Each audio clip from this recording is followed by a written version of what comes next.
Niagara Falls, a beautiful city known for many of its churches, including this one behind me to the left. St. Mary's. Open since 1850, the church has been a part of the Catholic Church since, well, 1850. And to the right of me, if you look, Niagara Falls Casino, another part of the Niagara Falls architecture. So on the same day, you can get blessed, or you can get lucky. Your choice. Niagara Falls. This is just the beginning. We're standing here now in Jane Park, which is located on Cayuga Island, a nice, lovely little suburb area of Niagara Falls. Although they like to pretend that it's not really Niagara Falls, still it's Niagara Falls. It's a little bit like Niagara Falls. It's basically Niagara Falls, just dressed up a little bit better. That's why they live on an island, because nobody likes them and they don't like anybody else. But beyond the point, Cayuga Island, Jane Park. You may be asking yourself, why is there nothing there?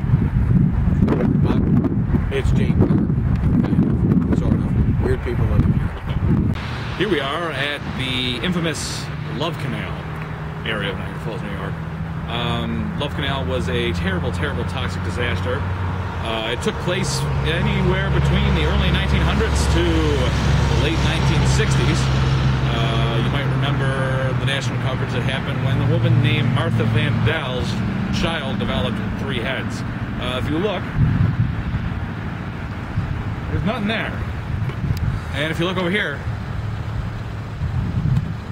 still nothing. There's nothing here. Nothing. There's some houses. Some people refuse to move. They think one day some flowers are going to grow out of that, except for snakes, except you plant snake hybrids. Nothing. Unfortunately, much of Niagara Falls is what's around us right now. Due to the economic boom of the 1950s, Niagara Falls flourished. Unfortunately, under the Jimmy Carter administration, due to lack of attention, Love Canal incident happened, and this illustrious Nabisco plant was closed as a result of it in 1999. All that's left of Niagara Falls now is a bunch of wasteland, mostly, and some of these abandoned buildings. Yes, it used to be a flourishing city, full of jobs and businesses. But what's left? The people here love. They love it here, to be honest. They won't admit it, but they do love it here. It's Niagara Falls. And what's next?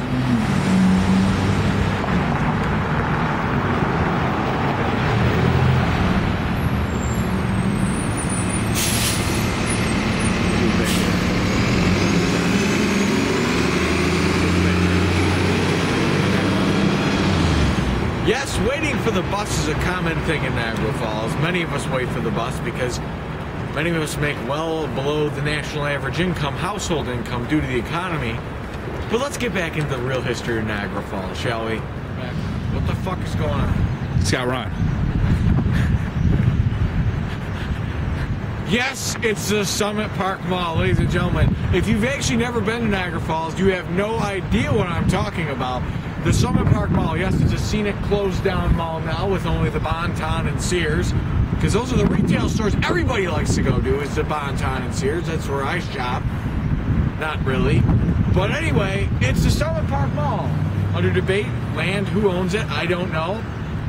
It was a hangout spot in the 80s. There's probably a lot of cocaine residue on the inside panels of the building. If you did a sweep check in there, I don't know. It was a cool place. It's not anymore. They refused to tear it down, so it's still here. Another historical landmark that is a blemish on the face of Niagara Falls.